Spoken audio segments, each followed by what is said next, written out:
গাইবান্ধার সুন্দরগঞ্জ উপজেলায় নবাগত নির্বাহী কর্মকর্তা ইউএনও জনাবের সঙ্গে শুভেচ্ছা ও সৌজন্য সাক্ষাৎ করেছেন গাইবান্ধা ১ সুন্দরগঞ্জ আসনে ধানের শীষ প্রার্থী অধ্যাপক ডক্টর খন্দকার জিয়াউল ইসলাম জিয়া। সাক্ষাৎকালে তিনি স্থানীয় উন্নয়ন, শিক্ষা, স্বাস্থ্য, কৃষি এবং চলমান প্রশাসনিক কার্যক্রম সহ সমসাময়িক বিভিন্ন গুরুত্বপূর্ণ বিষয় নিয়ে ইউএনওর সঙ্গে মতবিনিময় করেন। এ সময় ইউএনওর নতুন দায়িত্বে সুনামগঞ্জের সার্বিক উন্নয়নে প্রশাসনের ধারাবাহিক উদ্যোগের কথা উল্লেখ করেন এবং সকল রাজনৈতিক দলের সহযোগিতা কামনা করেন। সাক্ষাৎ শেষে গণমাধ্যমকে দেওয়া প্রতিক্রিয়ায় ডক্টর জিয়াউল ইসলাম জিয়া বলেন, সুন্দরগঞ্জের উন্নয়নই আমাদের মূল লক্ষ্য। প্রশাসনের সঙ্গে সমন্বয় থাকলে এলাকার মানুষের সমস্যা দ্রুত সমাধান করা সম্ভব।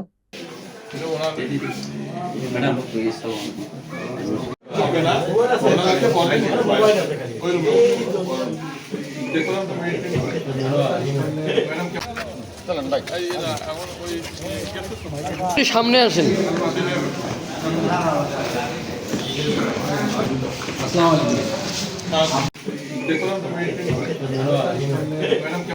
ম্যাডাম